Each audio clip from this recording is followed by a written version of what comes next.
I'm Shivadas. Welcome to Lamp Family academy.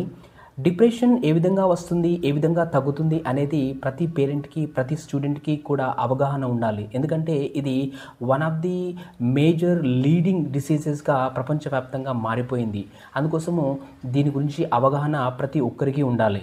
అయితే major పాత్వేస్ని మనం చూసినట్లయితే మొదటిది సిచ్యువేషనల్ డిప్రెషన్, రెండవది బయలాజికల్ డిప్రెషన్, మూడవది combination of situational depression and biological depression. అయితే మొదటిది సిచ్యువేషనల్ డిప్రెషన్ను తీసుకున్నట్లయితే ఇది ఎక్స్టర్నల్ కాజెస్ వల్ల వస్తుంది.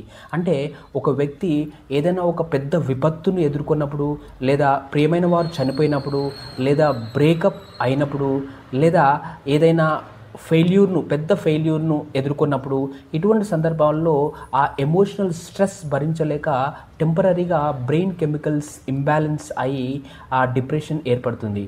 అయితే ఇక్కడ గుడ్ న్యూస్ ఏంటంటే ఇది సిచ్యువేషన్ సెట్ అవ్వగానే ఇది తగ్గిపోతుంది. ఒకవేళ ఇంకా ఇబ్బందికరంగా ఉంటే డాక్టర్ సలహా తీసుకుంటే ఇది పూర్తిగా తగ్గించుకోవచ్చు.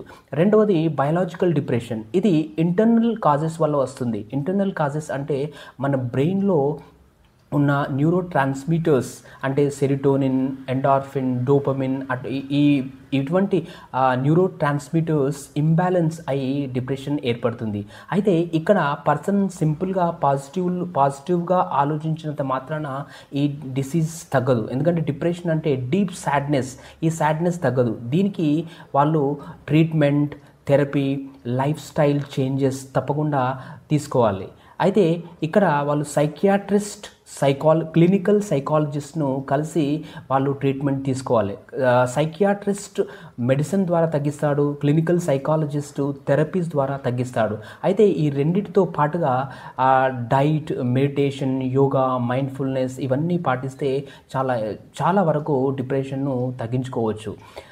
మూడవది combination of external and internal depression అంటే situational depression and biological depression. So దీనికి కూడా వాళ్ళు డాక్టర్ సలహాతో, సహకారంతో, మెడిసిన్తో, ట్రీట్మెంట్తో వాళ్ళు తగ్గించుకోవచ్చు.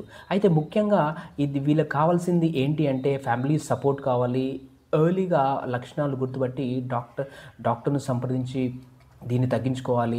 అయితే ఇది ఒక ఇల్నెస్, ఇది ఒక వీక్నెస్ కాదు. డిప్రెషన్ వచ్చినంత మాత్రాన వాళ్ళు వీక్నెస్ అని కాదు, ఇది కేవలం ఇల్నెస్. కాబట్టి దీన్ని తగ్గించుకునే ప్రయత్నం ఈ విధంగా చేయాలి.